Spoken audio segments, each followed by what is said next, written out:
कल ही देश ने आजादी का अमृत महोत्सव बहुत धूमधाम से मनाया। कश्मीर में भी तिरंगे की अद्भुत तस्वीरें आई, देखी गई और पूरी दुनिया ने इन तस्वीरों को देखा। डल झील से लेकर पूरी कश्मीर घाटी तिरंगा तिरंगा और तिरंगा वहां पर लहराता दिखा। 370 हटने के बाद कश्मीर की वो गजब की तस्वीर थी। लेकिन ये तिरंगा क्रांति जिन लोगों को चुभती है, उन्होंने एक बार फिर कश्मीर को डराने की कोशिश की है। ये जो विलाप करते हुए, रोते हुए, मातम मनाते हुए आप तस्वीरें देख रहे हैं, हम इनकी बात कर रहे हैं। बौखलाए हुए आतंकियों ने एक बार फिर से हिंदुओं को निशाना बनाया है। शोपियान में आतंकियों ने 2 कश्मीरी पंडित भाइयों पर हमला कर दिया। इस हमले में सुनील भट्ट की मौत हो गई, जबकि उनके भाई अस्पताल में भर्ती हैं। सीधे तौर पर मामला टारगेटेड किलिंग का है। आतंकियों ने पहले नाम पूछा, फिर गोली मारी और फरार हो गए। एक तरफ अगस्त की तिरंगा क्रांति है और उसके बीच कश्मीर में ये अशांति है। और ये कहती क्या है? क्या हिंदुओं के लिए जन्नत में अब जगह नहीं है? आतंकी और आतंक के समर्थक क्या ये पैगाम देने की कोशिश कर रहे हैं? सवाल सरकार पर भी है, जो दावे करती है कि 370 हटाने के बाद कश्मीर में सब कुछ सामान्य हो रहा है। सवाल इस दावे पर भी है कि अगर सब कुछ सामान्य हो रहा है तो फिर हिंदुओं की हत्या थम क्यों नहीं रही है? इन सभी सवालों पर बहस के नंबर 1 शो में ठुकेगी ताल। आप रहिए हमारे साथ और जल्दी से रिपोर्ट देखिए।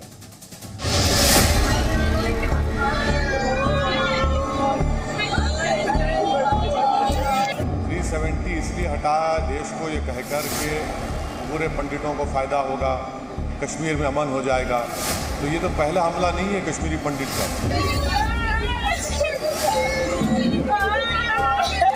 साजिश करता आतंकवादियों को और उनके समर्थकों को इस कत्ल की, इस हत्याकांड की सजा दे।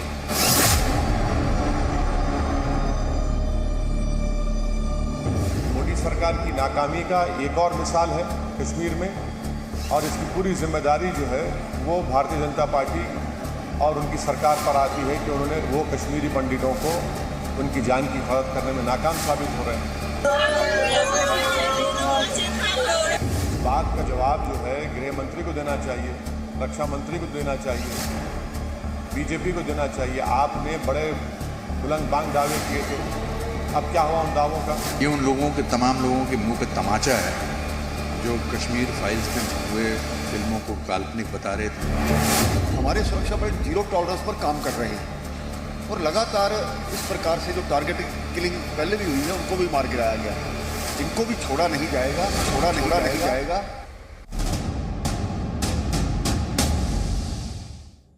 तो हमारे साथ कई खास मेहमान हैं, लेकिन सबसे पहले हमारे साथ बीजेपी के जम्मू कश्मीर विंग के प्रेसिडेंट रविंदर रैना है। रविंदर रैना जी, स्वागत है जी न्यूज पर। लेकिन आपके जो विरोधी हैं लगातार सवाल पूछ रहे हैं, सर यही है बदला हुआ कश्मीर?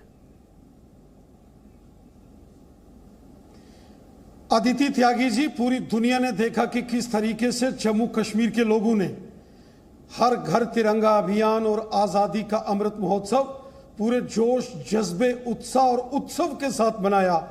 और विशेषकर कश्मीर घाटी के लोगों ने कश्मीर के कोने कोने में बड़ी शान से तिरंगा झंडा फहराया गया।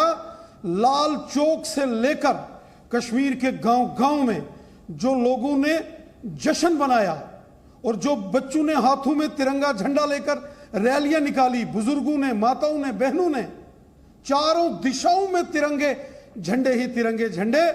ये बात इन दहशतगर्द, इन आतंकवादियों को जो है तकलीफ देने वाली हुई और इन पाकिस्तानियों ने साजिश करके खूनी खेल खेला और दक्षिण कश्मीर के शोपियान में 2 कश्मीरी पंडित भाइयों को निशाना बनाया, जिसमें श्री सुनील पंडिता साहब की जान चली गई और श्री पिंटू पंडिता साहब जो है वो घायल अवस्था में उनका उपचार हो रहा है।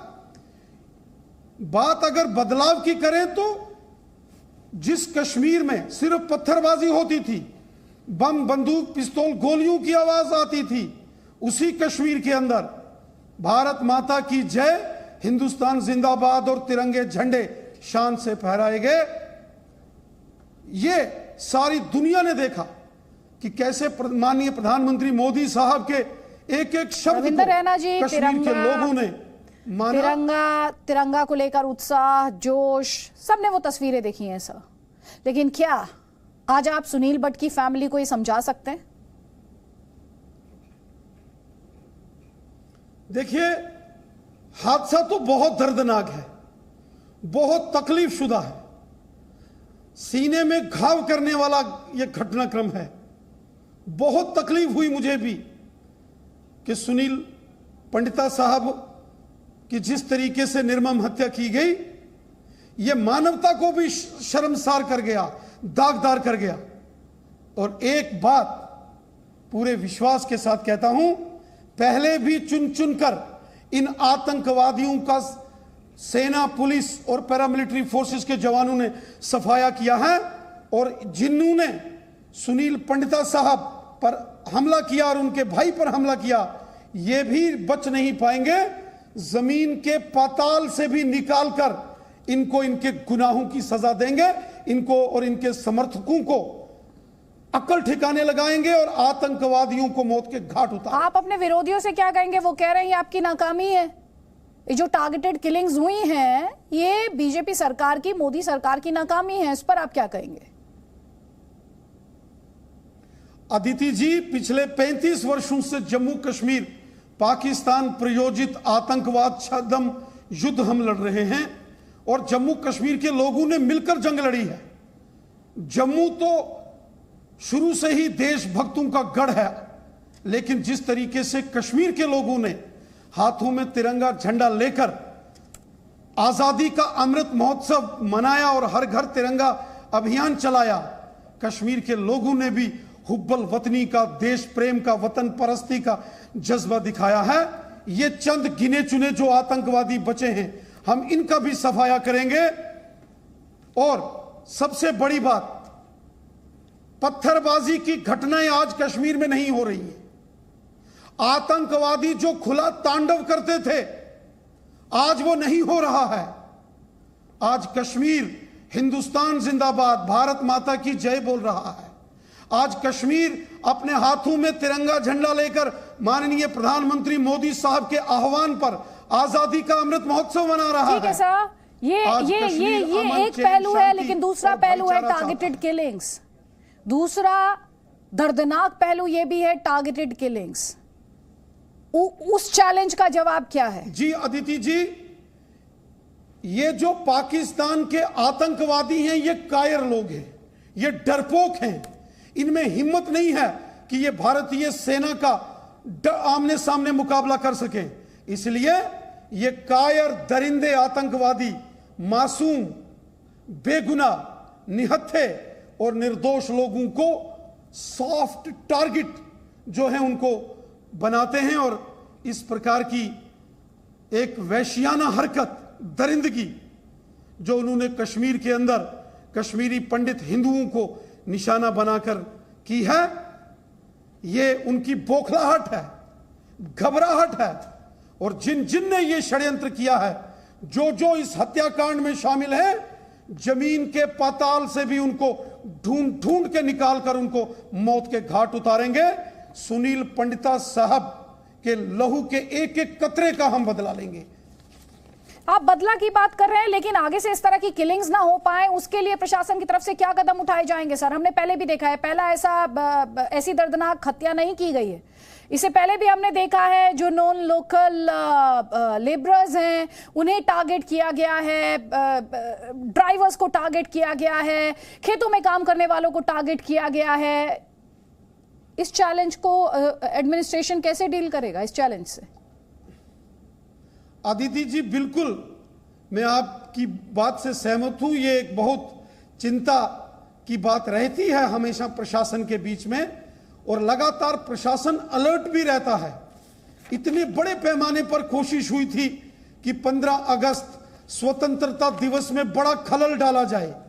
रजौरी और पुंछ के अंदर घुसपैठ कराकर थन्ना मंडी और दरहाल के एरिया में आतंकी घटनाओं को और फिदाइन हमला करने की कोशिशें की गई।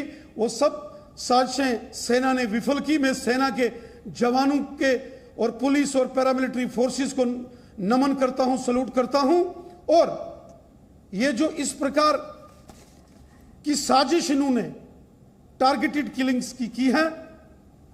पहले भी इन प्रकार की साजिश करने वालों का सफाया हमने किया है और आगे भी और इफेक्टिव मेजर्स लेने की जरूरत है। मैं आपकी बात से सहमत हूं कि चाहे वो ऑन ग्राउंड ऑपरेशन करने वाले जवान हो या हमारा इंटेलिजेंस विंग हो, सभी फोर्सेस को एकजुट होकर काम करना पड़ेगा और हर साजिश को हमने पहले भी विफल किया है, आगे भी विफल करेंगे। यहां कश्मीरी पंडितों को ठीक है सर, लेकिन आपके ओपोनेंट्स लगातार हमलावर है। रविंद्र रैना जी, मुझे इस डिस्कशन को आपके साथ, इस इंटरव्यू को अभी क्लोज करना पड़ेगा। बहुत बहुत शुक्रिया, आपने जी न्यूज के लिए वक्त निकाला है। कई खास मेहमान इस वक्त हमारे साथ हैं। नलिन कोहली जी हमारे साथ हैं बीजेपी का पक्ष रखने के लिए, नेशनल कॉन्फ्रेंस का पक्ष रखने के लिए नीलोफर मसूद हमारे साथ हैं। अमित रैना आपको दिखाई दे रहा है, कश्मीरी एक्टिविस्ट हैं। सैयद असीम वकार या एमआईएम का पक्ष रखने के लिए हमारे साथ हैं, क्योंकि सैयद असदुद्दीन ओवैसी ये कह रहे हैं सैयद असीम वकार की पार्टी से, इनके प्रमुख, की ये पूरे तरीके से बीजेपी, उनके एडमिनिस्ट्रेशन और मोदी सरकार की नाकामी है। हमारे साथ फारूक इंकलाबी है पीडीपी का पक्ष रखने के लिए। आप सभी का बहुत बहुत स्वागत है। लेकिन पहला सवाल मैं अमित रैना आपका लेना चाहती हूं। अभी आपने सुना रविंदर रैना हो और एलजी साहब जो है वो भी ये कह रहे हैं कि जिन्होंने भी इस कायराना हरकत को अंजाम दिया है बख्शा नहीं जाएगा। लेकिन ये सिलसिला थमेगा कब? क्या जन्नत में हिंदुओं के लिए जगह नहीं है? आज ये सवाल नहीं पूछा जाना चाहिए? देखिए, 8 जून 2020 को अजय पंडिता की हत्या करी गई अनंतनाग में, और उस दिन रविंदर रैना जी ने कहा कि हम पाकिस्तान को पटक पटक कर इसका बदला लेंगे। आज 21वीं किलिंग हो चुकी है कश्मीर में कश्मीरी हिंदुओं की, और आज भी रविंदर रैना जी ने कहा कि पाकिस्तान से इसका बदला लिया जाएगा। पिछले 2 साल से हम सिर्फ देख रहे हैं कि पाकिस्तान से बदला लिया जाएगा, ये बयान चल रहा है, और हम पिछले 2 साल से आंखें बंद करके ये नहीं मान रहे हैं कि कश्मीर में जो चल रहा है वो जिहाद है। कश्मीर में जो चल रहा है वो काफिरों को मारने का प्रयास चल रहा है। कश्मीर में जो चल रहा है वो गजवाए हिंद का एक पार्ट चल रहा है, जिसमें फाइनल डेस्टिनेशन लाल किला है। और जब तक हम इस सच्चाई को नहीं मानेंगे तब तक कश्मीर में बेगुनाह लोगों की मौत होती रहेगी। तो जन्नत में बिल्कुल काफिरों के लिए जगह नहीं है। देखो क्या मारने के हासिल होने वाला है, जो आतंकवादी निकला ही है मरने के लिए। उससे पता है कि जिस दिन मैंने बंदूक उठाई मेरे जीवन शायद कुछ दिनों का या कुछ महीनों का रह गया है, तो वो तो अपने सर पे कफन बांध के चला है, तो उसे मारकर कुछ नहीं होने वाला। इसके अलावा राहुल भट्ट की जब हत्या हुई, आपने उन आतंकवादियों को 4 महीने बाद तो मार लिया, मगर राहुल भट्ट को जो साथ देने वाले लोग थे, जो इकोसिस्टम कश्मीर में आज भी आतंकवादियों को प्रोवाइड किया जा रहा है, उस इकोसिस्टम को ब्रेक करने का प्रयास कब खत्म होगा? ये आज सड़पड़ाहट बिल्कुल पाकिस्तान की है कि कश्मीर में लाखों लोगों ने तिरंगा लहराया, मगर उसके साथ साथ जो मानसिकता पे काम होना था, तिरंगा लहराना तो बहुत सराहनीय काम हुआ, मगर जो मानसिकता पे काम होना था, जो रेडिकलाइजेशन कश्मीर में इतनी बढ़ चुकी है कि आपको पता नहीं चल रहा है कि कौन किसे कब मार दे, उस पर काम होना था, वो काम कब होगा? तो ये समस्या सरकार जब तक एक्नॉलेज नहीं करेगी कि कश्मीर में पॉलिटिकल प्रॉब्लम नहीं है, लॉ एंड ऑर्डर प्रॉब्लम नहीं है, जो ग्लोबल जिहाद नेटवर्क है उसमें एक बड़ी मैनिफेस्टेशन कश्मीर है, और आपको इसे जिहाद की तरह ही टैकल करना पड़ेगा। ठीक है, जवाब लेंगे। नलिन कोहली जी ये कह रहे हैं कि कश्मीर में अमित रैना को भी आपने सुना, ये कह रहे हैं कि वहां पर वो इस्लामिस्ट टेररिज्म की बात कर रहा है। आदित्य जी, इस बात को नकारा नहीं जा सकता, और इस बात में उनकी बात से कुछ इत्तेफाक रखना भी पड़ेगा कि ये डेफिनेटली कम्युनल लाइंस पे किलिंग है, और जिसमें एक इस्लाम का दुरुपयोग करते हुए वो इसको एक सॉर्ट ऑफ जिहाद या जो भी रूप से कह रहे हैं, ये टेररिस्ट उसको कर रहे हैं ग्लोबल स्केल पे। हिंदुस्तान में कश्मीर में ही अटेम्प्ट है। 2 इसके पहलू है। पहली बात, देखिए, ये वाकई दुख की बात है, पीड़ा की भी, और बिल्कुल क्रोध भी उठता है जो टारगेट हो रहे हैं लोग उनमें कि ये कब बंद होगा, इसमें 2 राय नहीं है, और हम उन परिवारों के साथ हैं। और बिल्कुल टारगेटेड किलिंग एक बहुत क्लियर प्लान के साथ कर रहे हैं, ताकि एक यहां पर हार्मनी जो है या जो सौहार्द है वो बिगड़े, दूसरी बात है भय फैले, और तीसरी बात को किसी तरह दिखाया जाए कि अनुच्छेद 370 के हटने के बाद स्थितियां सुधरी नहीं है। यही तो उनका एक लक्ष्य है और इस लक्ष्य को हमें डिफीट करना है हर पहलू पे। पाकिस्तान का भी एक लक्ष्य है, उस पे पाकिस्तान का लक्ष्य अपनी जगह है।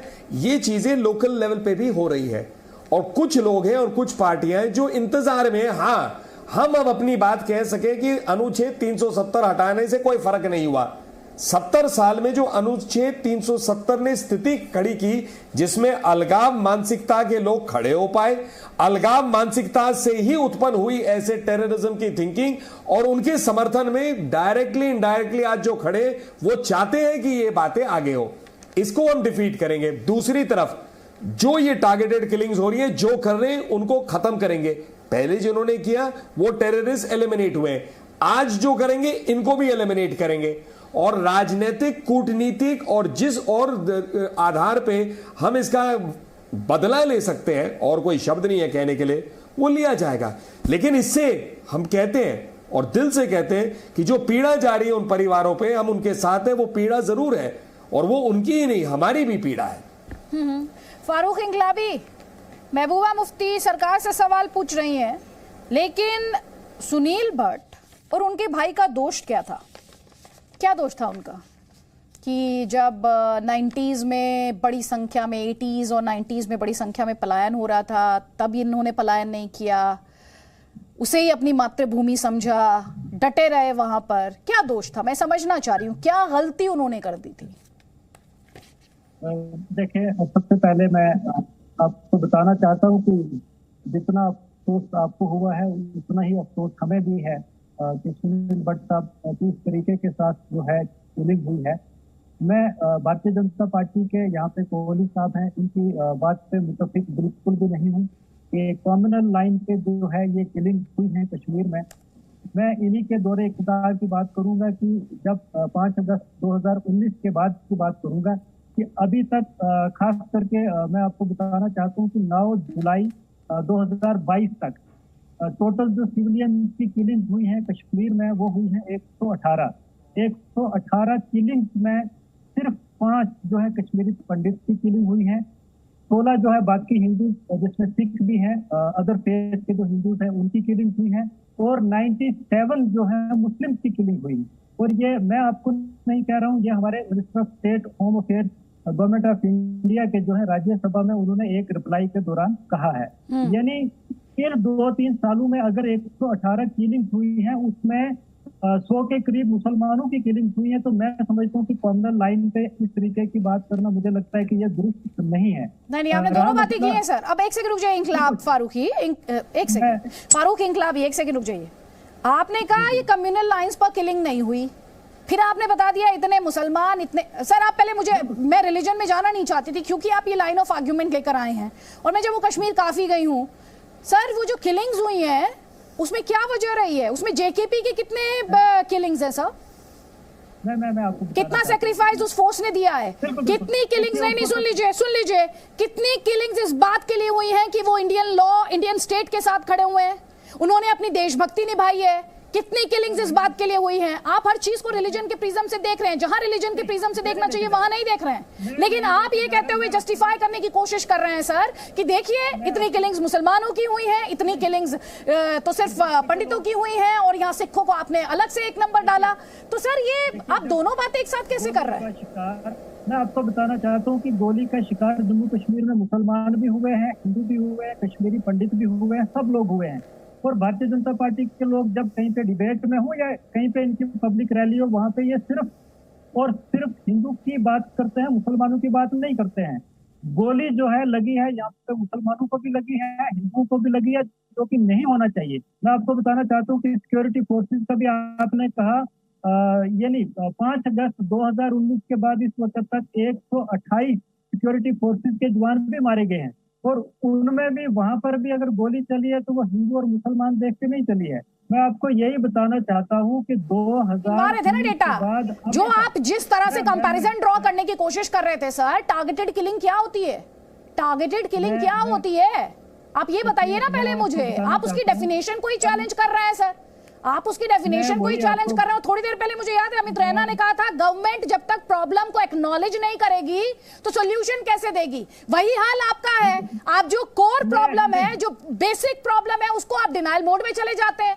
उसमें आप डिनाइल मोड में चले मैं जाते कुछ हैं। कहना चाहता पहले आप हूं। जवाब ले लीजिए, सरकार से जवाब लीजिए। नलिन कोहली जी, मेरे 2-3 पॉइंट्स हैं। देखिए, ऐसा है, जम्मू कश्मीर के थोड़ा सा ध्यान से अगर आप इतिहास देखेंगे राजनीतिक रूप से, तो वहां पे पहले हुई एथनिक क्लेंजिंग। वहां पर हिंदू मुसलमान खुशी से रहते थे। 90s 87, 88, 89 में टारगेटेड रूप से कश्मीरी हिंदुओं को वहां से हटाया गया। आज तक इतनी सरकारें आए, वापस नहीं आए। अब उसमें क्या है, ये जो नैरेटिव अब बिल्ड हो रहा है, नहीं, मुसलमान मरते भी हैं, हिंदू भी मरते हैं, तो टारगेटेड नहीं है।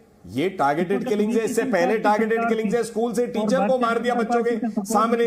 किस लिए? क्योंकि वो एक हिंदू महिला थी। तीसरी बात, मैंने आपको इंटरप्ट नहीं किया, मेरी बात कहनी चाहिए, आपको पूरा अधिकार है अपनी बात रखने का। अब आ जाइए पीडीपी पे।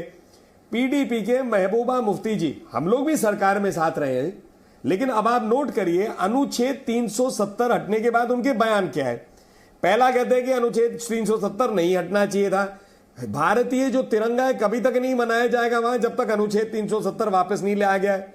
कल हर घर तिरंगा जो है, आप देखिए ना कितना सफल रहा है जम्मू कश्मीर में। तीसरी बात आई है, हर बार कहेंगे नहीं पाकिस्तान की बात करनी चाहिए। पाकिस्तान को वो दोष नहीं देती जहां से आतंकवादियां आते हैं।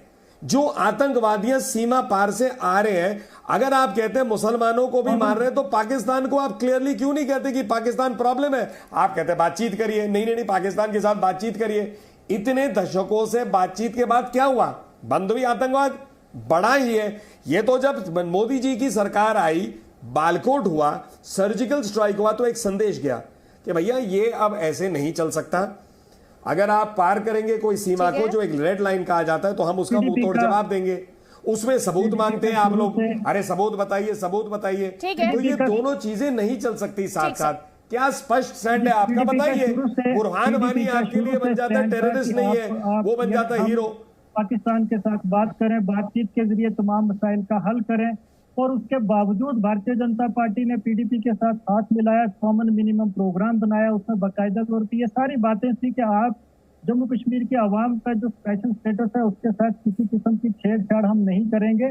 आपने 3 साल तक 4 साल तक एंजॉय की पावर, और उसके बाद आपने जम्मू कश्मीर के अवाम को धोखा दिया। अगर तिरंगे की बात जब आप करते हैं, तो जम्मू कश्मीर की अवाम में किसी को भी तिरंगे के साथ एतराज नहीं है। सब लोग तिरंगे के साथ प्यार करते हैं, लेकिन भारतीय जनता पार्टी एतराज क्या होता है? कश्मीर के अवाम के साथ क्यों एतराज है? आपको हमारे एतराज क्या होता है जनाब? एतराज क्या होता है? अपने देश के नेशनल फ्लैग से एतराज नहीं है। मतलब आप अपने शब्दों को तो देखिए, आप क्या रहे हैं? हमारे नेशनल फ्लैग से किसी को एतराज नहीं है। मतलब आप क्या है, आप भारतीय हैं या नहीं है? संविधान में मानते हैं या नहीं है? आपको जम्मू कश्मीर के अवाम के साथ प्यार नहीं है, आपको सिर्फ जम्मू कश्मीर। आप क्या अवाम की बात करें, प्यार नहीं है? मुझे बताइए, सीधा जवाब दीजिए। एतराज नहीं है क्या होता है आपको? मतलब ये कोई जनाब कोई शब्द है क्या? हमें अपने राष्ट्रीय ध्वज से एतराज नहीं है। अरे हमें एतराज है आपके इन शब्दों के साथ। आपको हमें आपके शब्दों के साथ एतराज है। स्पष्ट रूप से कह रहा हूं, आपकी सोच से एतराज है। ठीक है, बेकी कमेंट जल्दी से सैयद असीम वकार, और उसके बाद नीलोफर मसूद, हर चीज के साथ जल्दी मुझे सारे गेस्ट को एक कमेंट के लिए टाइम देना प्लीज। अमित रैना जी, थोड़ी देर आपको रुकना पड़ेगा सर, मुझे सब गेस्ट को अकोमोडेट करना प्लीज। सैयद असीम वकार, सरकार कह रही है, और तस्वीरें भी हमने देखी, तिरंगा को लेकर सरकार का स्टैंड है, ये बौखलाहट है, ये आतंकियों में डर है। दूसरी तरफ असदुद्दीन ओवैसी कह रहे हैं कि पूरे तरीके से सरकार की नाकामी है। टेरर के खिलाफ फौज जो है, जो सिक्योरिटी फोर्सेस हैं, उनके ऑपरेशंस जारी हैं। आपके पास क्या कोई सुझाव है कि वहां पर जो आम नागरिक है या वहां पर जो माइनॉरिटी है, उनकी सुरक्षा कैसे सुनिश्चित की जाए? नहीं, इसमें मैं समझता हूं कि जो सरकार होती है, जिसके पास पावर, सारे पावर होते हैं, उसी की फेल्यूर भी होती है। आपको तकलीफ किस बात पे है, आई डोंट नो, लेकिन सच्चाई ये है कि जिम्मेदारी भारत के प्रधानमंत्री जी की है। आपको मेरी तकलीफ कहां पर दिखाई दी है? सरकार के पक्ष में कहां दिखाई दी आपको तकलीफ? मैडम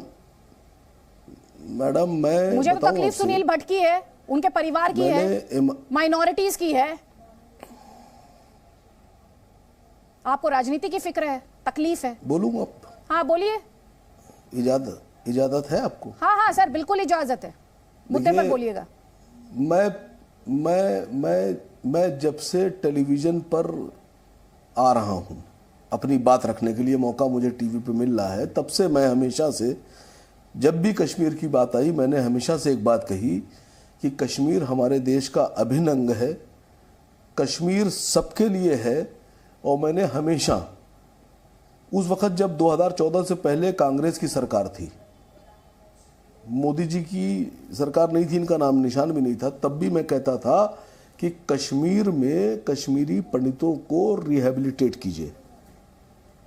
क्यों हटा रहे हैं? चंद टेररिस्ट से क्यों डर रहे हैं? दूसरी बात, कश्मीर में जो किलिंग हो रही है वो किसी दल विशेष, धर्म विशेष के लिए आप मत कहिए।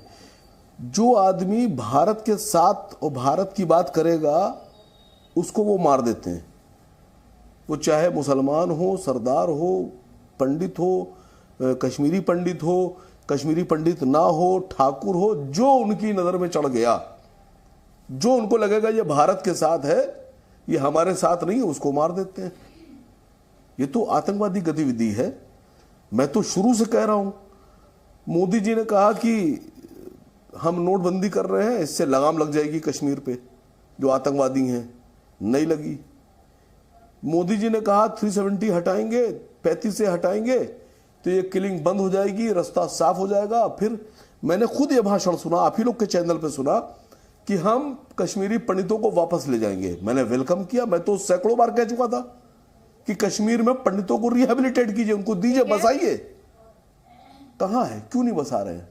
क्यों नहीं बसा रहे? मैं सरकार से सवाल पूछ रहा हूं।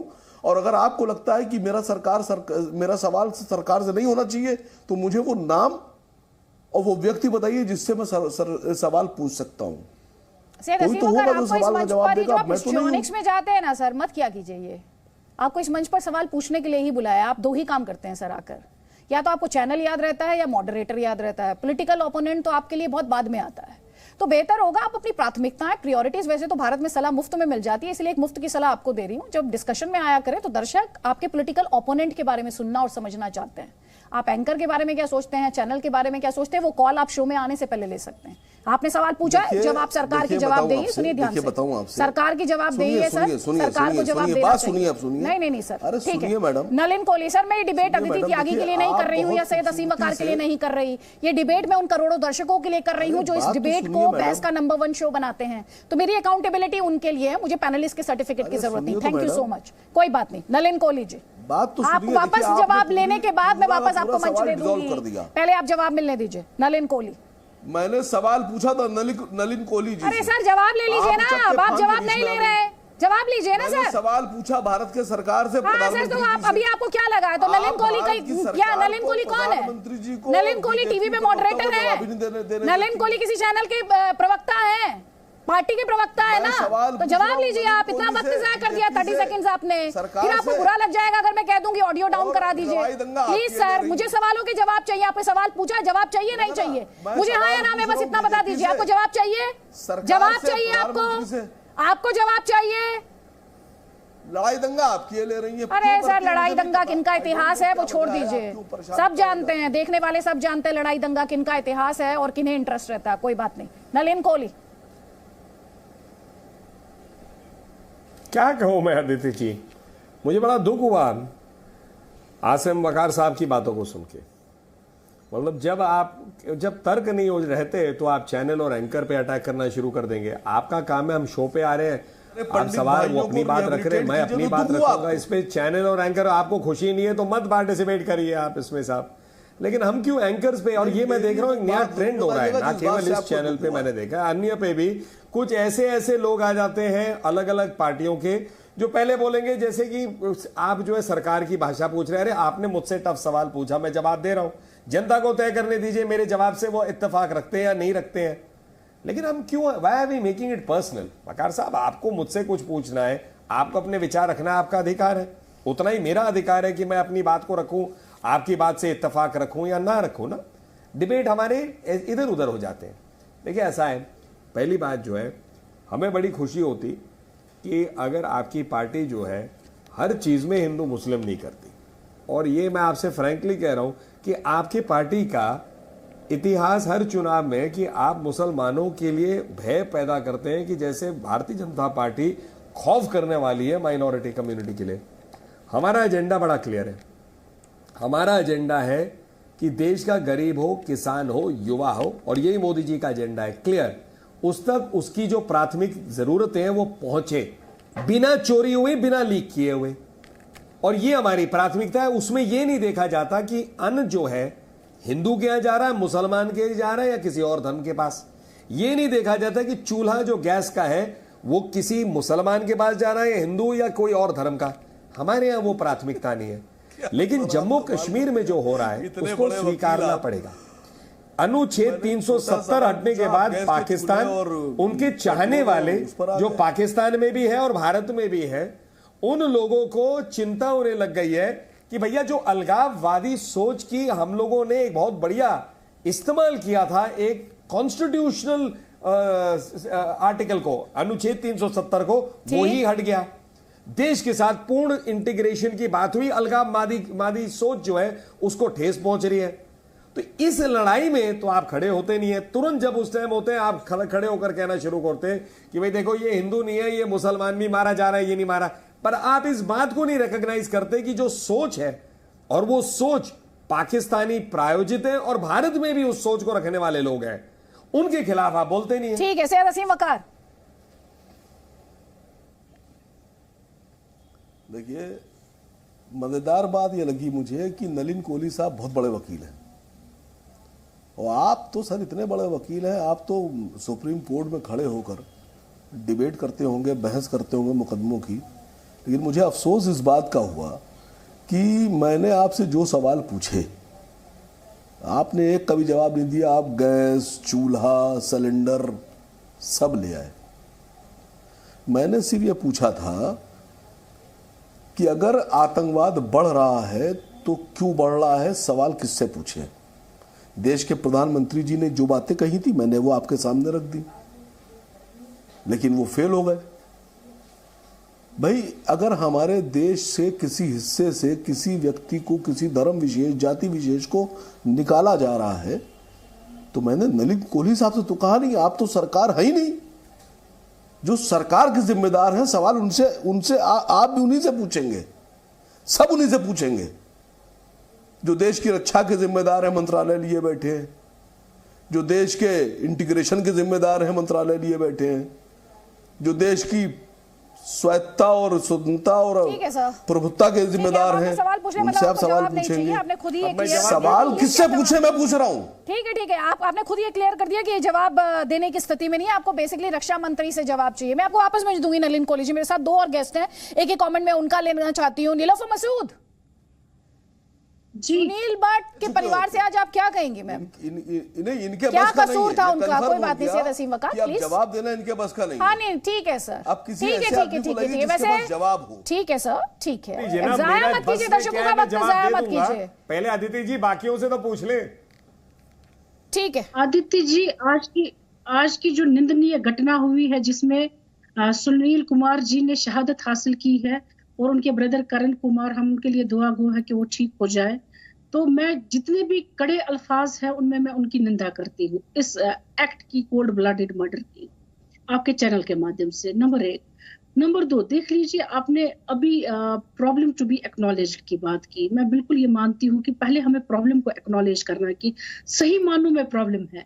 देखिए 370 के हटने के बाद या एक अलगाववाद सोच जो हम कहते हैं कि ये दो आपस में जुड़े हुए हैं, अगर ये अलगाववाद सोच और 370 जुड़ा हुआ होता तब जो प्रेसिडेंशियल ऑर्डर 1954 में आया होता तो अलगाववाद की सोच उसी दिन स्टार्ट हो गई होती। इसको जरूरत नहीं थी पनपने की फिर 1990 या 1989 से स्टार्ट होने की। तो ये दो मुख्तलिफ चीजें हैं। नंबर 1।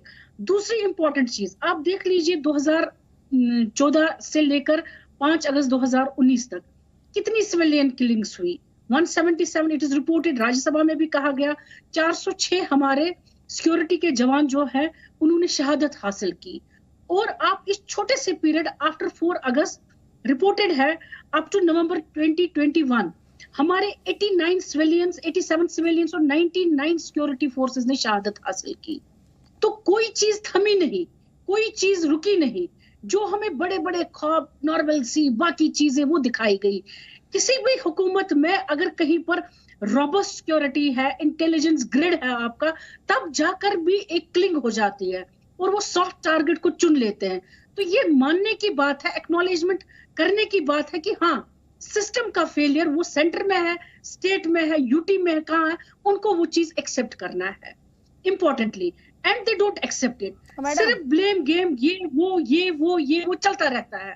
आप मुझे खुदा के लिए बता दीजिए, आप एक्सटोर्ट की बात करते हैं, अभी रिसेंटली किलिंग्स हुई, हमारी पंडित बरादरी से कुछ टीचर्स को मारा गया। तो क्या सेंटर ने 177 को यहां से ट्रांसफर करके भेज दिया दूसरे इलाकों में, मतलब श्रीनगर से उनको ट्रांसफर करके सेफ जोन में भेज दिया? क्या सिर्फ ट्रांसफर करना ही उनके लिए एक वो ब्रॉडर व्यू देख लेना कि किस तरीके से हम सिक्योरिटी कवर माइनॉरिटी को दे सकते हैं या उन सॉफ्ट टारगेट्स को दे सकते हैं, ये कोई हल नहीं है। हल अगर कहीं है तो उसकी तरफ हमें एड्रेस करने की जरूरत है, नहीं ये कि कहना कि एक पर्टिकुलर इस्लामोफोबिया को लेकर यहाँ पर कोई जहाद। अब आपने यूज किया सही वर्ड, चीज कहते हैं। हाँ, अब आपने सही वर्ड यूज किया है, इस्लामोफोबिया। अब आपने इस्लामोफोबिया यूज किया। मैडम, आपने मुझे जरा एक बात बताइए, मेरे 2 सवाल हैं आज आपसे। हिंदू मुस्लिम आप नहीं कीजिए, अब बेसिक प्रॉब्लम पर आ जाइए। मैडम, बेसिक प्रॉब्लम पर ही हूँ, इस्लामोफोबिया आज आया है। नहीं, एक सेकेंड, 89-90 में जो पलायन हुआ था वो क्या था? आप लोग प्रॉब्लम एक्नॉलेज करने की बात करते हैं, दूसरों को सलाह देते हैं, प्रॉब्लम खुद एक्नॉलेज नहीं करते। मैडम सुन लीजिए मैडम, हिंदू फोबिया है।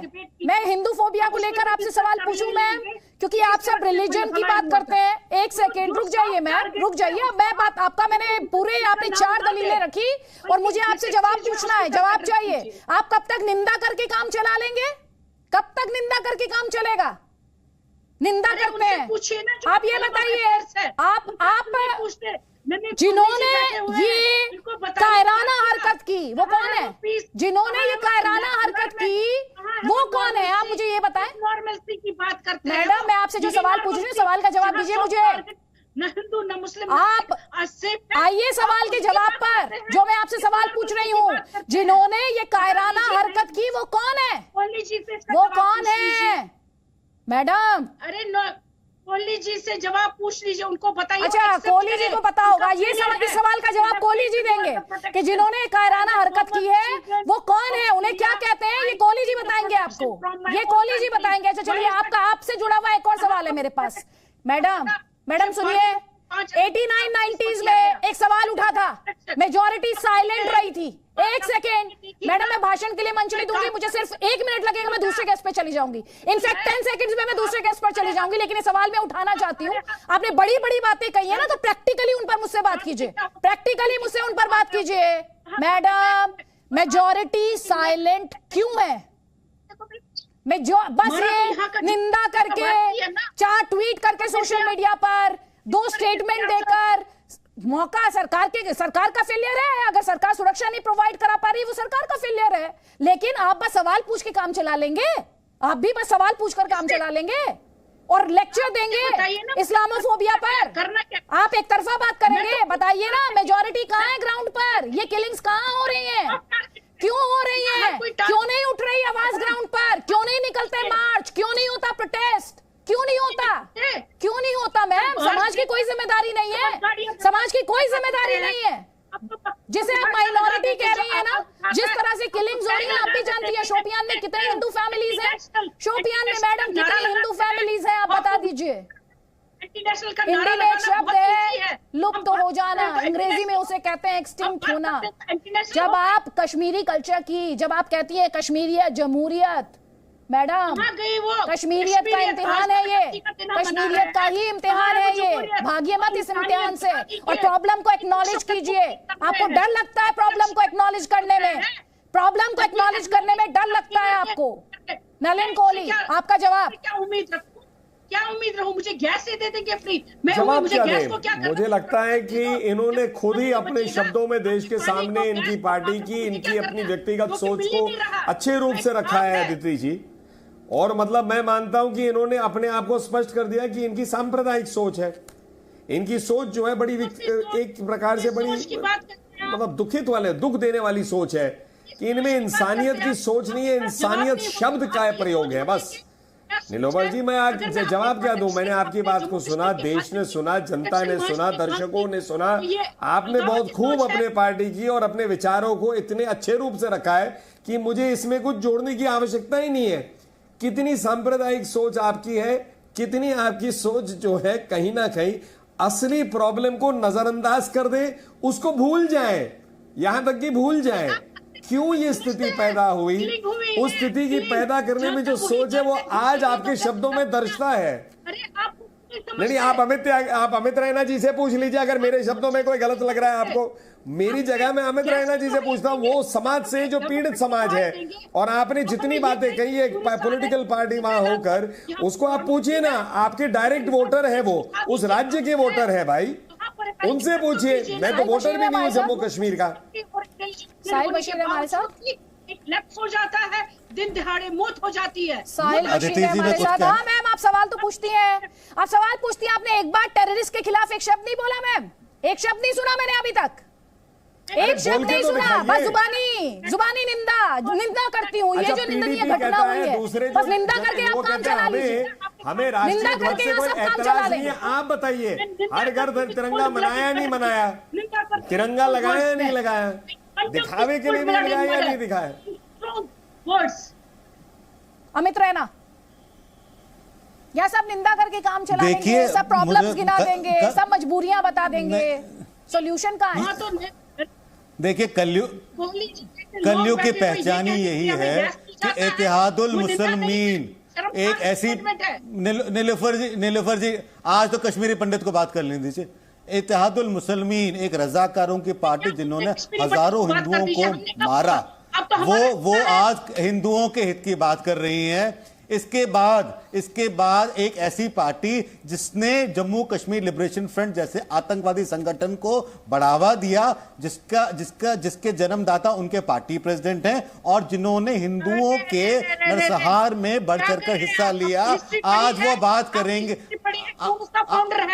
आज वो बात कर रही है हिंदू हित की। इनसे एक शब्द नाम लेने का एक शब्द नहीं निकला पाकिस्तान के खिलाफ बोलने का। इनसे सिर्फ निंदा होती है, और निंदा।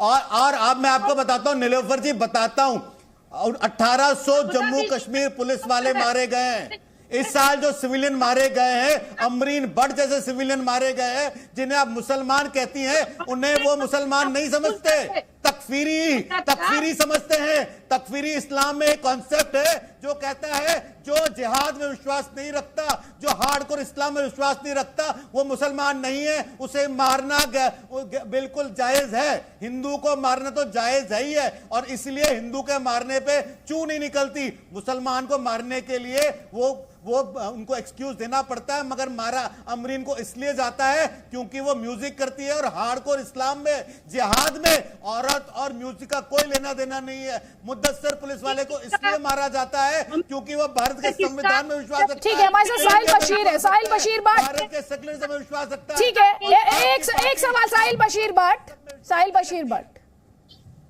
जी। ग्राउंड की रियलिटी, नीलोफर मसूद, ये ग्राउंड पर सिर्फ निंदा भर कर देने से कब तक काम चलेगा? सिस्टम की रिस्पॉन्सिबिलिटी है, सरकार की अकाउंटेबिलिटी है, फोर्सेस की भी अकाउंटेबिलिटी है, मैं इनमें से किसी पे इंकार नहीं कर रही, लेकिन क्या मेजॉरिटी की कोई रिस्पॉन्सिबिलिटी नहीं है?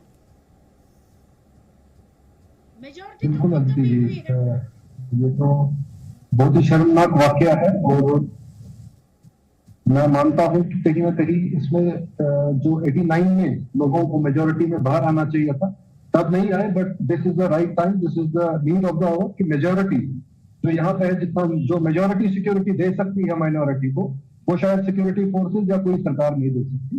जहां तक टेररिज्म को बढ़ाने की बात करें या गिराने की बात करें, कोई भी सरकार अभी तक इसमें कामयाब नहीं रही।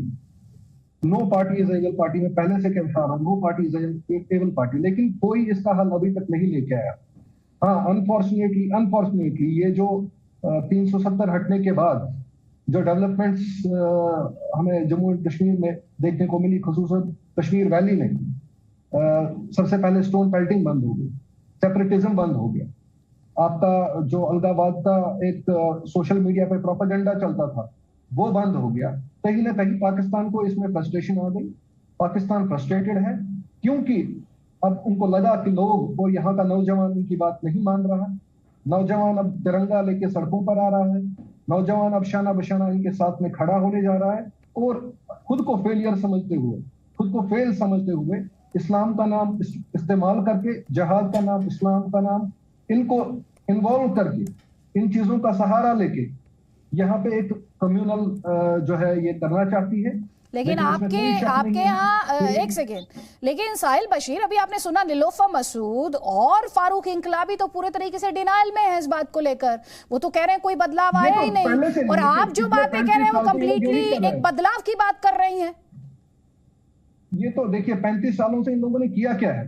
पीडीपी, महबूबा मुफ्ती, उनकी बहन को जिस अलगाववादी ने, जिस टेररिस्ट ने अगवा किया, उसने खूंखार 5 आतंकवादी छुड़वाए।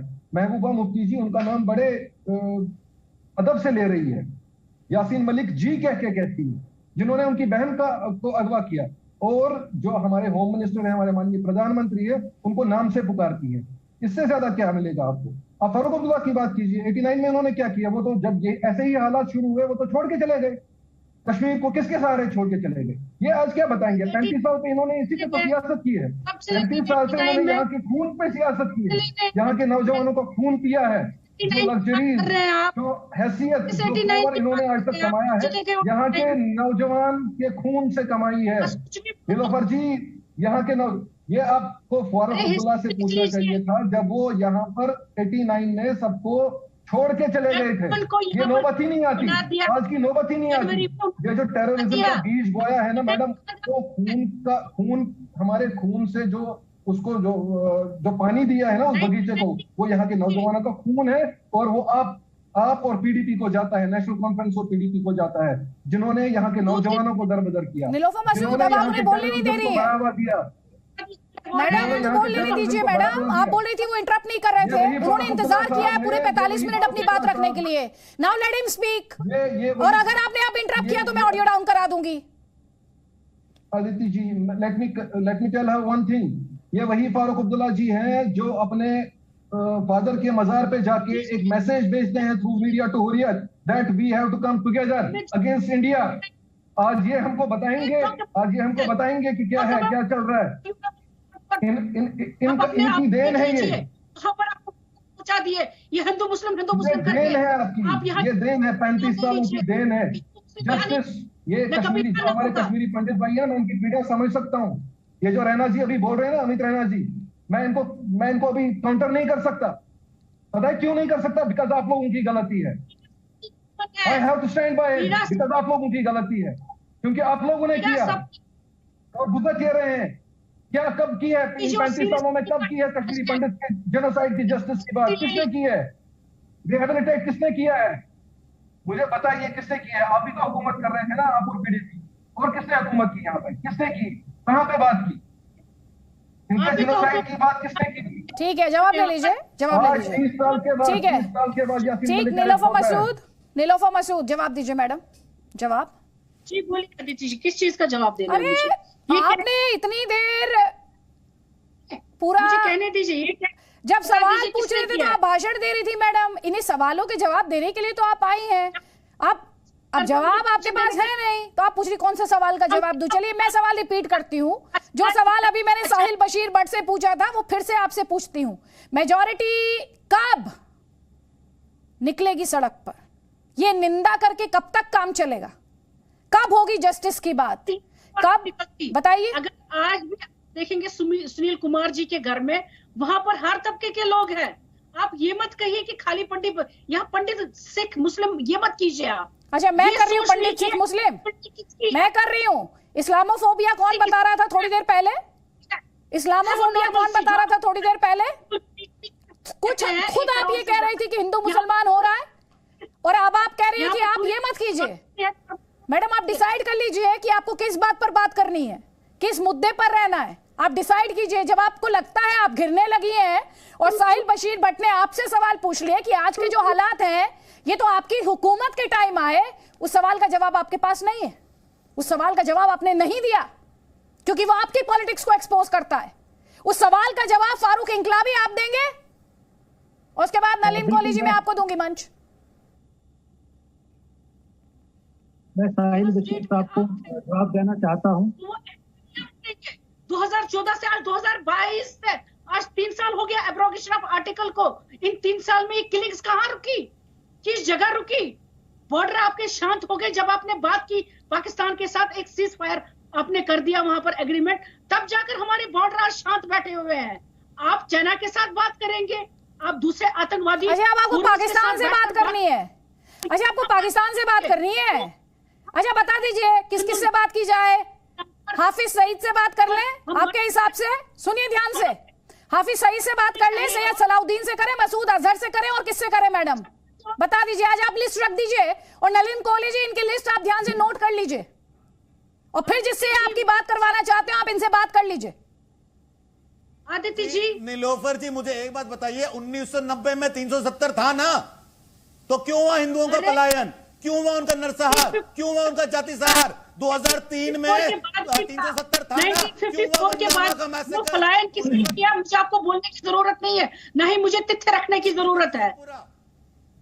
पलायन हुआ आप मुझे बताइए 177 टीचर्स आपने यहाँ से ट्रांसफर किया, क्यों? क्योंकि आपका फेलियर है, आप उनको सुरक्षा नहीं दे सके। ये 1989 90 पर बात नहीं करेंगी। ये साहिल बशीर भट्ट जब ये कहेंगे कि मौजूदा हालात के लिए एनसी और पीडीपी की सरकार है और हुकूमत जिम्मेदार रही, ये उस पर भी बात नहीं करेंगी, लेकिन ये कहेंगे पाकिस्तान से बात कर लो। मैडम नीलोफर मसूद पाकिस्तान से आपको क्यों बात करनी है? बस मुझे आप 3 लाइनों में बता दीजिए, 3 लाइनों में आप मुझे बता दीजिए, 3 सेंटेंस में पाकिस्तान से आपको क्यों बात करनी है? बस 3 सेंटेंस, उसके बाद नलिन कौली में आपको फ्लो दे रही हूं सर। इसलिए बात करनी है, पहले ही मुझे बता दीजिए, आपने 24 फरवरी 2021 में सीज फायर का एग्रीमेंट किया, क्यों किया? आप उन लोगों को, उन शहीदों को जवाब क्या देंगी जिन्होंने अपने जाने एलओसी पर दे दी जब सीज फायर नहीं था? उससे अच्छा, आप कह रही है वो सीज फायर भी नहीं होना चाहिए था? आप ये कह रही है ना, आप ये कह रही है वो सीज फायर नहीं होना चाहिए था? डिसाइड कर लीजिए, डिसाइड कर लीजिए, because I am going to ask you a follow up question then. एक सेकेंड, वो सीज फायर नहीं होना चाहिए था, बताइए। बात करेंगी मैडम, सीज फायर होना चाहिए था या नहीं होना चाहिए था? बस इतना बता दीजिए, एनसी का क्या स्टैंड है उस पर? वहां से आ रहा है तो बात कीजिए। नहीं हमारा सीज फायर होना चाहिए था या नहीं होना चाहिए था? आप बस सवाल पूछेंगी, बस ऐसे नहीं होगा। अब एक्शन होना चाहिए, सीज फायर होना चाहिए था नहीं होना चाहिए था? बस इतना बता दीजिए मुझे आपके हिसाब से। होना चाहिए था, हमें वेट क्या करना था कि जाने हम यहाँ पर न्यौछावर करवा रहे हैं? पहले होना चाहिए था। अच्छा पहले, अच्छा आज मैडम आप थोड़ी देर पहले कह रही थी ना कि शहीदों के परिवारों को क्या मुंह दिखाएंगे। मैडम ध्यान से सुनिए मेरी बात, इनका एक सेकेंड मैडम सुन लीजिए। आप अपनी पार्टी के उन वर्कर्स के परिवारों को क्या मुंह दिखाएंगी जो पाकिस्तान की गोली का शिकार हुए हैं? जो पाकिस्तान की गोली का शिकार हुए हैं, आपकी पार्टी उन वर्कर्स के परिवारों को क्या मुंह दिखाएगी? ये सवाल मेरा आज आपसे है। पहले मैं नलिन कौली का जवाब लूंगी, उसके बाद जवाब सोचकर रखिएगा। नलिन कौली। 5-6 चीजें हैं आदित्य जी, और आपके दर्शक भी देख रहे हैं। दोनों पार्टियां हैं जो वहां राज्य की, पीडीपी और एनसी, दोनों जो है पाकिस्तान की निंदा नहीं करने को तैयार है। दोनों जो है आतंकवादियों के खिलाफ बोलने को तैयार नहीं है। दोनों जो है कई आतंकवादियों को फ्रीडम फाइटर मानते हैं। दोनों जो है कहते हैं, वही बात करते हैं जो पाकिस्तान पसंद करे सुनने में, भारत की चिंता नहीं है। उनमें एक जो है दोनों 1989 के पीरियड को एग्जिस्ट नहीं करता, ऐसे बात करना चाहते हैं। और दोनों की भूमिका उस टाइम पे इंपॉर्टेंट रही। दोनों जो ये बात करना चाहते हैं कि और आगे बढ़िए आप, दोनों जो है कहते हैं हिंदू मुस्लिम मत करिए। अब आप नोट करिए, हिंदुओं को मारा जाता है क्योंकि वो हिंदू है। मुसलमान जो नॉर्मल सी चाहते हैं उनको मारा जा रहा है, जो मतलब उसमें प्रोसेस में आते हैं, डेमोक्रेसी के चुनाव लड़ते हैं, उनको मारा जाता है। उनके पुलिस कर्मियों को मारा जाता है। लेकिन पाकिस्तान के खिलाफ नहीं बोलेंगे, आतंकवादियों के खिलाफ नहीं बोलेंगे, आतंकवादियों के समर्थन में बोलेंगे और प्रश्न और जवाब पूछेंगे भारतीय जनता पार्टी से। 70 साल लगा दिए अलगाववादी सोच को पनपने में, बड़पने में, पेड़ बनने में अनुच्छेद 370 के साथ। उसमें कितना नरसंहार हुआ कश्मीरी हिंदुओं का, पंडितों का, उसमें एक शब्द नहीं बोल सकते। नहीं नहीं नहीं, ठीक होना चाहिए, निंदा नहीं करेंगे। जो व्यक्ति उसमें इन्वॉल्व थे उनके लिए एक बुरा शब्द नहीं कहेंगे, लेकिन कहेंगे नहीं नहीं, मोदी जी को जवाब देना चाहिए, गृह मंत्री को जवाब देना चाहिए, रक्षा मंत्री को जवाब देना चाहिए, इनको भी जवाब देना चाहिए, उनको भी जवाब देना चाहिए। अरे भाई, आपकी सोच को लेकर अगर आपकी सोच वाकई देश हित में है, जम्मू कश्मीर की जनता के हित में, तो कल निकालिए रैली आतंकवाद के खिलाफ, कल निकालिए रैली और कहिए जो इस्लाम का दुरुपयोग कर रहे हैं मुसलमानों को मारने में, हिंदू को मारने के लिए, हम खड़े हैं। और देखिए कैसे पाकिस्तान इसका जवाब देगा। वो तो करेंगे नहीं आप। इस्लाम कोई आतंकवाद नहीं सिखाता, इस्लाम का रिलीजन को बीच में मत लाइए, वो कोई आतंकवाद नहीं सिखाता। नहीं, मैंने कहा उसका दुरुपयोग कर रहे हैं नीलोफर जी, मैंने कहा आपके धर्म का दुरुपयोग कर रहे हैं। मैं नहीं कहता हूं मुसलमान भाई हमारे कहते हैं कि आपके धर्म का दुरुपयोग हो रहा है। नहीं नहीं, मैं सीधा बोल रहा हूं, आपके मुसलमान भाई बहन ही कहते हैं टीवी पे कि धर्म का दुरुपयोग हो रहा है, और मैं भी उससे इत्तेफाक रखता हूं। कोई धर्म खराब नहीं होता है, धर्म का दुरुपयोग होता है। तो आप कैसे कह रहे हैं कि मैं गलत चीज कह रहा हूं? ये प्लीज, मैं कैसे कह रहा हूं मैं गलत चीज? मैं आपके साथ खड़ा हूं। अगर आप कहते हैं धर्म का दुरुपयोग हो रहा है, मैं आपके साथ खड़ा हूं। क्रिमिनलिटी का कोई रिलीजन नहीं है, क्रिमिनलिटी हैज नो रिलीजन। तो एक minute, you are right, but then how are you misusing the name of Islam? वो इस्लाम का दुरुपयोग करके उसका नाम लेते हैं, वो दुरुपयोग कर रहे हैं। Terrorism has a religion. आप बताइए, जिहाद शब्द का नाम वो लेते हैं और भाई बहन कहते हैं कि गलत इस्तेमाल कर रहे हैं वो शब्द। जिहाद से जिहाद कहते हैं। What is the definition of जिहाद? आपको पता है वो चीज? Do you know the definition of जिहाद? बिल्कुल बताइए मुझे। एक मिनट नीलोफर जी, मैं एक सवाल पूछना चाहूंगा आपसे। और उस शब्द का प्रयोग कर रहे हैं, मुझे क्या समझा रहे हैं आप जी? मुझे क्या समझा रहे हैं? मैं थोड़ी ना शब्द का प्रयोग कर रहा हूं। एक बात बताइए, शब्द का प्रयोग तो वो आतंकवादी कर रहे हैं, मुझे उनको समझाइए कि वो कैसे गलत इस्तेमाल कर रहे हैं, उनके खिलाफ तो बोलिए। जी अकाउंटेबिलिटी किसकी? नीलोफर जी, अच्छा, ये नहीं बोलेंगी, ये आतंकवाद और आतंकवादियों के खिलाफ नहीं बोलेंगी। एक बात तो नीलोफर मसूद, उन्होंने आपसे क्या कहा? एक बार बता दीजिए।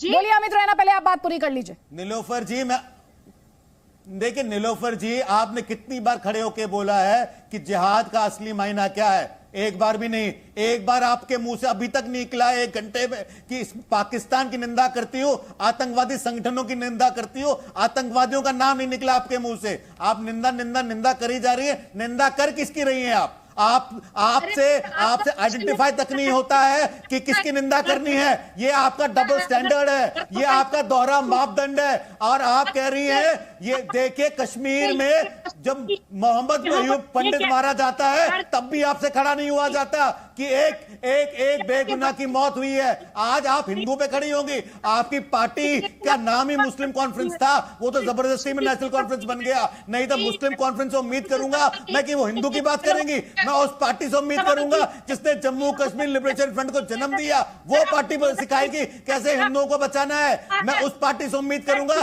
जिसने 70 साल जम्मू कश्मीर के आईन में सेक्युलरिज्म शब्द नहीं आने दिया, कहा सेक्युलरिज्म शब्द नहीं आने देंगे। वो उस पार्टी से उम्मीद करूंगा जिसने कश्मीर में शरिया चलाने का प्रयास किया, जिसने ग्रैंड मुफ्ती जैसे लोगों को बिठाया। मैं उस पार्टी से उम्मीद करूंगा जिसने पीडीपी से मिलकर, पीडीपी के साथ हाथ जोड़कर, हाथ मिलाकर 5 आतंकवादियों को छुड़वाया जिन्होंने कश्मीर का तहस नहस किया। मैं उस पार्टी से उम्मीद करूंगा। आपके मुख्यमंत्री 1990 में भाग गए थे, मगर सवाल यह है कि आप लोग रिस्पॉन्सिबल हैं आज की हालत में, मगर भारतीय जनता पार्टी की सरकार भी उतनी रिस्पॉन्सिबल है क्योंकि वो एक्शन नहीं ले रही है। ठीक है, जवाब लीजिए अमित रैना जी, जवाब लीजिए। नीलोफर मसूद और उसके बाद फारूक इंकलाबी। ठीक है, आपकी सरकार से भी सवाल है, आपका इनसे भी सवाल है, और सबकी अकाउंटेबिलिटी है। अकाउंटेबिलिटी तो फिक्स होगी, लेकिन नीलोफर मसूद, जो सवाल यहां पर अमित रैना ने थोड़ी देर पहले यही सवाल साहिल बशीर भट्ट ने भी उठाया था, लेकिन तब आप बोलने में ज्यादा व्यस्त थी, उनके सवाल सुनने की आपके पास टाइम नहीं था, जरूरत नहीं आपको महसूस हुई। जवाब दे दीजिए मैडम। अब बार बार वही सवाल। कौन सा सवाल? मैम आप सीरियसली, आपको अगर आपकी पार्टी से जुड़े हुए सवाल सुनाई नहीं देते तो आप कश्मीरियत की और कश्मीरियों की बात क्या करती हैं मैडम? आप ये बताइए। पहले ये एक्सेप्ट करते हैं कि जो यहाँ पर हेलिम ऑफ अफेयर्स है, they have failed to give us the protection. Does he accept that? Does he acknowledge that? क्या ये एक्नॉलेज करते हैं कि ये कहते हैं कि आज भी एनसी जिम्मेदार है, आज भी पीडीपी जिम्मेदार है, आज हर कोई पार्टी जिम्मेदार है? ये क्यों नहीं कहते कि वो सुरक्षा जिसका हमें वादा 5 अगस्त को किया गया, वो सुरक्षा कहाँ है? टारगेट किलिंग्स फिर से क्यों स्टार्ट हुई? अच्छा, आपकी भाषा उन्हें बोलनी होगी, आपकी भाषा उन्हें बोलनी होगी तो तब आपको उनका सवाल समझ आएगा। वो कह रहे हैं मैं मौजूदा सरकार से भी आपने सुना नहीं, आपको सूट नहीं करता था, आप सुनेंगी कैसे? आपको सूट नहीं करता ना। उन्होंने कहा मैं पीडीपी और एनसी से भी सवाल पूछूंगा और मैं मौजूदा सरकार से भी सवाल पूछूंगा, मौजूदा एडमिनिस्ट्रेशन से भी सवाल पूछूंगा। मौजूदा एडमिनिस्ट्रेशन का जवाब तो आप नहीं दे सकती हैं, मौजूदा एडमिनिस्ट्रेशन का जवाब तो आप नहीं देंगी मैम, उसके लिए नलिन कोहली है। आपको तो जवाब देना है एनसी के लिए और इंकलाब फारूकी को जवाब देना है, फारूक इंकलाबी को जवाब देना है पीडीपी के लिए। तो एक एक करके जवाब दीजिए, आप जवाब दीजिए ना। आदित्य जी, हम तो खुद विक्टिम है, हम वही हैं जो देश के वासी भी हैं और उनको पीएसए लगा दिया गया। पीएसए आप आतंकवादियों को भी लगाते हैं और पीएसए आप मेन स्ट्रीम वालों को भी लगाते हैं, हम वही हैं। तो हम भी विक्टिम हैं, हम के हमारे सपों में भी लोग मारे गए, शहीद किया गया। अच्छा, आपका उनके बारे में क्या कहना है जिन्हें 89-90 में घर छोड़कर? सुन लीजिए मैम प्लीज, आप विक्टिम है ना मैम, एक सेकेंड, आप विक्टिम है, मैं आपसे क्या पूछ रही हूँ, आप विक्टिम है, आप उन्हें विक्टिम मानती हैं क्या जो 1989 80s बोलूं मैं, लेट 80s और 90s में? सुनिए मैम, मैम सवाल सुनिए, उन्हें आप विक्टिम मानती हैं या नहीं मानती हैं? वो विक्टिम थे या नहीं थे? क्यों नहीं मानती? वो किसके विक्टिम थे? और उस सिचुएशन में छोड़ने पड़े, वो तो विक्टिम है। हाँ, जो अभी भी उसके लिए कौन जिम्मेदार था? वो तो विक्टिम है। हाँ, उस समय किसकी सरकार थी? उस समय किसकी सरकार थी और किसकी अकाउंटेबिलिटी थी? चाहे वो हिंदू है, मुस्लिम है, सिख है, वो भी विक्टिम है। मैं तो मानती हूं, मैं ये बात जानती हूँ और मुझे पूरा यकीन है जो हमारे करोड़ों दर्शक हैं जो इस शो को देखते हैं वो भी ये बात जानते हैं, आप उन्हें कोई नई बात नहीं बता रही हैं। मैं आपसे ये पूछ रही हूँ उस समय किसकी सरकार थी, उसके लिए किसकी अकाउंटेबिलिटी है? हमारी तो नहीं थी। हाँ, हम तो नहीं थे, उस वक्त जगमोहन का रूल था। कब तक, कब आए जगमोहन, कब आए, कब आए? जिस दिन एक्सटोडस बोलते हैं ना, जिस दिन आप एक्सटोडस बोलते हैं, फारूक साहब ने रिजाइन क्यों किया, बता दीजिए। आप और हम नहीं है इसमें मैडम, इसमें जो अब आपने वही सोच दिखानी शुरू की, आप और हम वाली, ये जो डिफरेंशिएट करने वाली सोच है, ऐसा मत कीजिए मैम। और तथ्यों को मत घुमाइएगा या उनके साथ किसी भी तरह का डिस्टोर्शन करने की कोशिश मत कीजिएगा। नीलोफर मसूद, चलिए आप जवाब नहीं दे रही, खुद को विक्टिम बता रही थी। अब जब पूछा जो लोग उस समय विक्टिम बना दिए गए उनके लिए किसकी अकाउंटेबिलिटी है, उस पर जवाब नहीं दे रही। फारूक इंकलाबी, उन विक्टिम्स के लिए कौन जिम्मेदार है? देखिए, मैं आपको बताना चाहता हूं कि उस वक्त भी मरकज में वीपी सिंह की हुकूमत थी और भारतीय जनता पार्टी की उनको सपोर्ट थी। यहाँ पे जगमोहन सिंह को भी उन्होंने लाया और मैं समझता हूँ कि उस वक्त भी यही लोग भारतीय जनता पार्टी के जिम्मेदार थे। और आज भी जो कुछ जम्मू कश्मीर, उस समय देश का होम मिनिस्टर कौन था? कश्मीरी पंडित, उस समय देश के होम मिनिस्टर कौन थे? बिल्कुल, मैं कह रहा हूँ आपको, ठीक है, मरकज में अगर वीपी सिंह की सरकार थी तो सारी पावर उनके पास थी, वो जिसको जहां पे इस्तेमाल करते थे वो कर सकते थे उस वक्त। अगर यहाँ पे जिम्मेदारी उन्हीं की है। और आज भी जम्मू कश्मीर में जो हो रहा है, चाहे सुनील भट्ट साहब की आज जो शहादत की है या बहुत सारे और भी जम्मू कश्मीर के लोग मारे जा रहे हैं, इसकी सीधी रिस्पॉन्सिबिलिटी भारतीय जनता पार्टी। नहीं, जो होम मिनिस्टर थे उस समय उनकी कोई जिम्मेदारी नहीं थी। आप थोड़ी देर पहले आप और नीलोफर मसूद जवाब मांग रहे थे, होम मिनिस्टर बोले, डिफेंस, अभी सैयद असीम वकार भी कह रहे थे कि ये तो जिनकी जिम्मेदारी है वो बोले, रक्षा मंत्री बोले, ये बोले। आप उस समय कौन थे होम मिनिस्टर? उनकी कोई जिम्मेदारी नहीं थी, ठीक है, कोई बात नहीं। नलिन कोहली, मैं आपको बताना चाहता हूं कि भारतीय जनता पार्टी पिछले 10 साल से पावर में है, पिछले 10 साल से पावर में है। तो 10 साल में इन्होंने जम्मू कश्मीर में क्या किया, कितना सुधार इन्होंने लाया? जबकि अपने जो अभी जो 3 साल है, इन 3 सालों में अभी आपने सुना नहीं था, साहिल बशीर भट्ट वैली से ही आते हैं, उनकी सोच आपसे अलग है, उनकी सोच आपसे अलग है। आप आरोप लगा रहे हैं, वो अपने दावे कर रहे हैं, आपके अपने दावे हैं सर। आपके अपने दावे हैं, लेकिन सरकार से सवाल है जो अभी पूछा गया। नलिन कोहली जी, नलिन कोहली जी इस राजनीति से परे सर, जानता नहीं हूँ। ठीक है सर, आप राजनीति करिए लेकिन लोगों की लाइफ पर मत गिरिए, क्योंकि एक व्यक्ति नहीं जाता, उसका पूरा परिवार बिखर जाता है। आप उसकी फ्यूचर जनरेशन को बर्बाद करते हैं, उसकी सोच को अफेक्ट करते हैं। ये एक व्यक्ति की मौत नहीं होती, परिवार के सपनों की मौत होती है। काश की राजनीति थोड़ी सी संजीदगी इसमें दिखा सकती, थोड़ी सी। लेकिन नलिन कोहली जी जो सत्ता में है, जवाबदेही उसकी है। अच्छी चीजें होंगी, कामयाबी मिलेगी, क्रेडिट मिलेगा, लेकिन गलतियां होंगी, चूक होंगी, किसी की मौत होगी तो ब्लेम भी लेना पड़ेगा। इस पे मैं कुछ कहूं अदिति जी? जी जी, मेरा आप ही से है सर ये सवाल। जी जी जी, धन्यवाद। देखिए ऐसा है, दो इसके अलग शब्द हैं, एक होती है जिम्मेदारी और एक होती है जवाबदेही। मुझे लगता है जहां तक जिम्मेदारी की बात करें, भारतीय जनता पार्टी की केंद्र में हो या प्रदेश में हो, हम जिम्मेदारी के साथ ही शासन करते हैं और हम समझते हैं कि जहां पर भी कोई चिंता का विषय उठता है तो उस पर काम करने की आवश्यकता, और हम करते हैं। तो जिम्मेदारी को ना केवल समझते हैं, उसे निभाते हैं। जहां तक जवाबदेही की बात है, वो जवाबदेही हमारी और वोटर के बीच है, नकली ढोंगी लोगों के साथ नहीं है जो राजनीति करने के लिए हमसे सिर्फ प्रश्न उठाने में है। खुद की अगर गिरेबान में झांके वो लोग और देखेंगे कि उनकी क्या रोल रही है इन कठिनाइयों के उत्पन्न होने में, तो वो कभी भी प्रश्न नहीं पूछते, क्योंकि उंगली दिखाते समय 3 उंगलियां उनकी तरफ भी होती है। तो इस बात को भी जनता देखती है। जी सैयद हसीम वकार, सुझाव दे दीजिए सर आज आप। देखिए, आपने मुझे मौका नहीं दिया मैडम, शुक्रिया। लेकिन जिसकी भी हत्या होती है उसके परिवारों का जो दुख होता है वो आप समझ नहीं सकते। सबसे पहले तो जो हत्या की गई है, जो हमारे भाई शहीद हुए हैं, इनको 10 करोड़ रुपए और एक भारत सरकार से नौकरी की मांग AIMIM की तरफ से मैं करता हूं। अभी एक साहब बैठे थे, रैना साहब, कश्मीरी एक्टिविस्ट हैं, कश्मीरी पंडित हैं। हो सकता हो बहुत नाराज हो मुझसे, लेकिन फिर भी मैं कह रहा हूं कि अब तलक के अगर कश्मीरी पंडित अपने घरों वापस नहीं जा पाए तो ये सभी सरकारों की, जो सरकारें रही उनकी फेल्यूर है। मैं मजलिस-ए इत्तेहादुल मुस्लिमीन की तरफ से ये मांग करता हूं कि आज जो हितैषी सरकार है भारत के लोगों की, माननीय मोदी जी 5-5 करोड़ रुपए हर कश्मीरी पंडित के परिवार को दें और एक-एक घर उनको दें, अलॉट करें सरकार की तरफ से सभी कश्मीरी पंडितों को। मैं एक इसमें लाइन जोड़ दूं? रैना साहब, आप मेरी मांग से सहमत हैं? मैं बुरा आदमी नहीं हूं।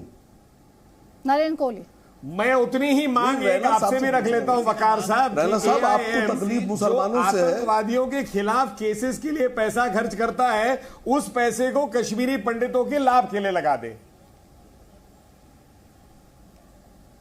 नहीं, मेरी तकलीफ मतलब उसमें भी सरकार पैसे नहीं देगी, MIM पैसे दे। जिहादियों से। चलिए आप एक काम कीजिए सर। तकलीफ जिहादियों से और हर उस सोच से है जो अपने आप को, जो इत्तेहादुल हिंदुस्तान की बात नहीं करता है, इत्तेहादुल मुस्लिमीन की बात करता है। नहीं मिला रहा है, ना रविंद्र रैना साहब मिला रहे हैं, ना नलिन कोहली साहब मिला रहे हैं। हिंदुस्तान की बात नहीं करता है, मोहब्बत है इत्तेहादुल मुस्लिमीन की बात करता है, उससे तकलीफ है मेरी। और आपसे हमने मुआवजा नहीं मांगा।